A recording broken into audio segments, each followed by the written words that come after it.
本周发生了也有一件让大多数基督徒感到欢欣鼓舞的事。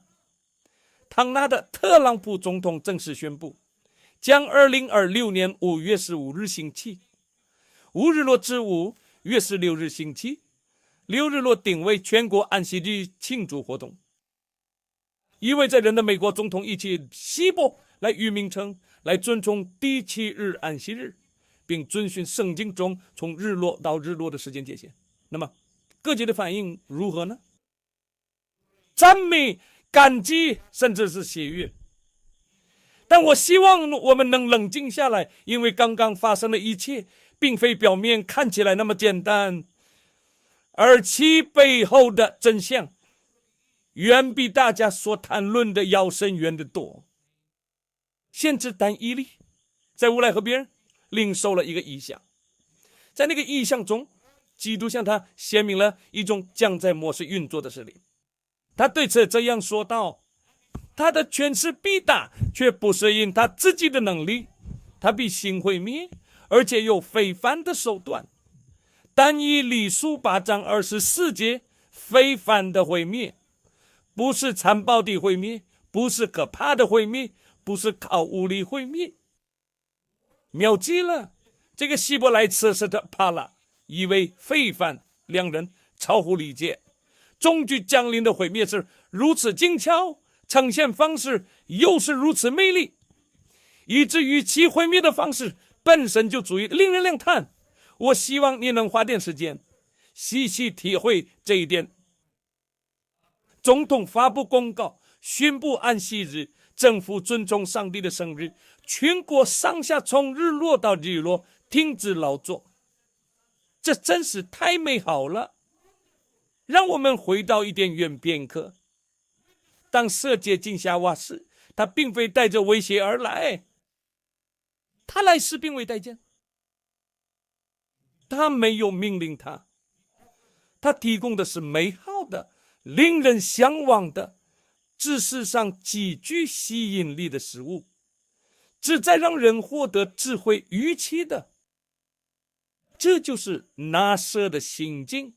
而启示录第12章告诉我们，那同一条蛇，那古蛇正与末世以同样的手法行事，不靠强迫，不靠恐惧，美丽、智慧。现在听仔细了，他不必废除安息日的守则，他只需在驳斥身心的同时保留其原本形态。他对那道界限更是了如指掌。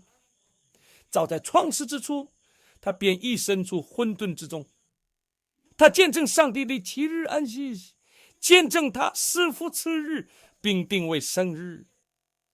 在宇宙间所有的受造物中，路西法对于守安息日与守安息日为生之间的区别有着最为深刻的洞察。这项生命绝非是无中生有，空穴来风。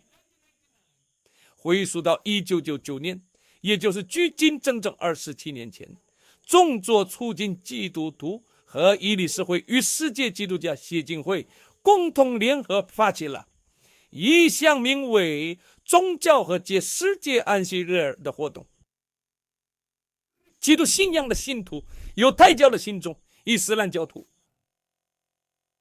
所有人因同一个休息日而凝聚在一起。这一哲学产物被称为宗教多元主义，这所有信仰都应受到尊重，且一个特殊的休息日能够超越一切教派的界限。源于那颗种子，基督徒合一群岛州于2000年应运而生。此后每年各大基督宗教派别都会围绕一个统一的主题信息展开。那么成果如何呢？天主教信夜行周六弥撒，每月第3周六他们信安息日礼拜。宇宙内弟兄团结，福音派、五旬节派以行周六礼拜。耶和华见证人基督教会 Iglesia ni Cristo 依然。如今安息日的守法范围比现代基督教史上的任何时期都要严范，而美国总统也为其赋予了名义，并发布了全国性的公告。这绝非仅仅是巧合，而是一条清晰可见的轨迹。但以理书第8章第25节对此早已做出了明确的预言。他凭权注释轨迹的称，又结合凭致命毁灭多人，确实做诡计和平。他正是借着和平的幌子，在暗中毁灭了无数无辜的人。我希望在这里明确的说明一点，因为问题的关键并不在于我们是否应该去守安息日。其实问题的核心远比你所说的要精准得多，因为在第4条诫命里，他并没有简单的写着当纪念安息日，将其守住。他真正强调的原文是当纪念安息日，将其守为圣日。仅仅就是这一个词“圣”，而且恰恰就是所有争议的根源所在，也是问题的关键所在。把安息日当作庆祝日来过，与把它当作敬拜的生日来过，有着本质的区别。政府公告可以定下这一天，大公会议可以制定这一时段，总统可以为其命名，一个国家也可以遵守它。但升级并非制度性的属性，这是一种极其神圣的属性，它源于我们与上帝的合一，而非那些世俗的规条。它来自圣灵的内住，而非出自总统的一纸宣言。而这恰恰就是那条固蛇的脚下之处。在一个守安息日的世界里，只要安息日的神圣性遭到亵渎，其真正的权威被取代，它就一无所事。你要知道，安息日曾在造上帝的印记，那是唯一拥有时间主权者的名字、头衔和疆域。